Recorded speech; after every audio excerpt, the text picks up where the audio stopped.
बिस्मिल्लाहिर्रहमानिर्रहीम। आज का हमारा टॉपिक है ज्योमेट्रिक मीन। तो अगर हमारे पास ए जी बी ये अगर तीन ज्योमेट्रिक प्रोग्रेशन में है, ज्योमेट्रिक प्रोग्रेशन का मतलब ये होता है अगली टर्म को पिछली टर्म से डिवाइड करें जी ओवर ए, और इस अगले टर्म को पिछली टर्म से डिवाइड करें बी ओवर जी। तो इन सब का जो आंसर है उसको कहते हैं कॉमन रेशो। वो कॉमन रेशो सेम होनी चाहिए, यानी कि इसको इससे डिवाइड करें और इसको इससे डिवाइड करें, वो दोनों आंसर सेम आना चाहिए। तो फिर हम कहते हैं ये ए जी बी ये एक ज्योमेट्रिक प्रोग्रेशन होगी। तो अब हमें फाइंड करना है ज्योमेट्रिक मीन।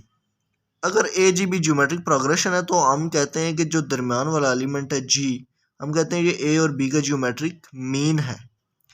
और अगर हमें ये जी नहीं गिवन, हमें ये तीन नंबर नहीं गिवन, हमें खाली ये दो नंबर साइडों वाले गिवन है, हमें कहा जाता है इसके बीच वाला ज्योमेट्रिक मीन फाइंड करें। तो फिर उसका तरीक़ाकार क्या है फाइंड करने का, वो हमने इस वीडियो में देखना है। तो ये आपने देख लिया कि G over A equal to B over G होगा, आंसर सेम आएगा क्योंकि ये दोनों में कॉमन रेशो सेम होती है। और हमने कहा कि ये ज्योमेट्रिक प्रोग्रेशन है। तो अब इसको क्रॉस मल्टीप्लाई ज़रा करें तो G square equal to A B, और दोनों तरफ अंडर रूट ले लें तो ये आ जाएगा G equal to A B under root, साथ में आ जाएगा प्लस माइनस। तो ये फार्मूला होता है ज्योमेट्रिक मीन का।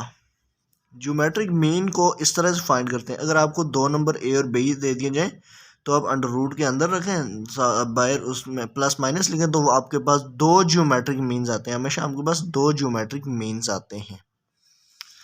अब मैं एक एग्जांपल लेता हूँ। एग्जांपल ये है कि फाइंड ज्योमेट्रिक मीन्स फाइंड करें बिटवीन 4 एंड 16 के बीच में ज्योमेट्रिक मीन्स फाइंड करने। ये समझ लें ये ए है ये बी है, अब इन दोनों के दरमियान में ज्योमेट्रिक मीन्स फाइंड करते हैं।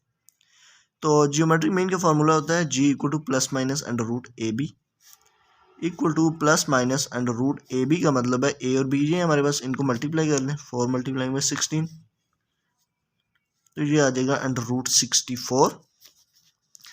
फर्दर आप 64 का जो रूट होता है वो होता है 8। तो जी हमारे पास जी की दो वैल्यूज़ आ गई, एक जी 8 आ गया और दूसरी वैल्यू हमारे पास आ गई -8। ठीक है, अब यहाँ पे दो ज्योमेट्रिक मीन आ गए, एक ये है और एक ये है।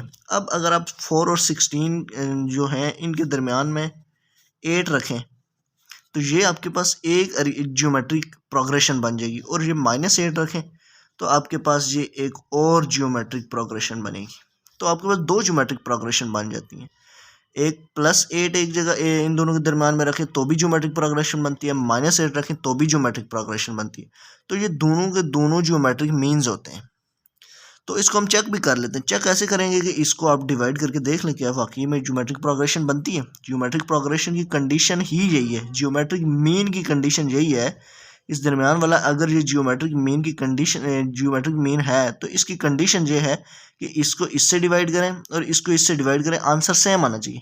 तो आए करके देखते हैं, 8 डिवाइडेड बाई 4 इक्वल टू 4 2 2 आता है, और इसको इससे डिवाइड करें 16 डिवाइडिंग बाई 8 तो ये भी 2 आता है।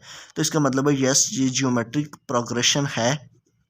अब इसको देखते हैं, तो 8 डिवाइडेड बाई 4 -8 डिवाइडेड बाई 4 तो ये आ जाता है -2। अब इसको इससे डिवाइड करें 16 डिवाइडेड बाई -8 तो भी -2, तो ये भी सेम है। इसका मतलब है ये दोनों ही ज्योमेट्रिक मीन्स ठीक है।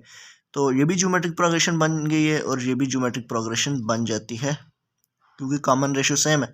तो इस तरह से हमारे पास दो ज्योमेट्रिक मीन्स आए हैं, दो ज्योमेट्रिक मीन्स हमारे पास आए हैं, एक 8 आया है और दूसरा -8। तो इस तरह से बड़ा आसान सा तरीका, कोई भी आपको दो नंबर्स दे दिए जाएँ तो उनके दरमियान ज्योमेट्रिक मीन फाइंड करने का ये बहुत ही ईजी तरीका है, बल्कि यही एक ही तरीका है। तो इस तरह से इस फार्मूले को यूज़ करके आप ज्योमेट्रिक मीन्स फाइंड कर सकते हैं।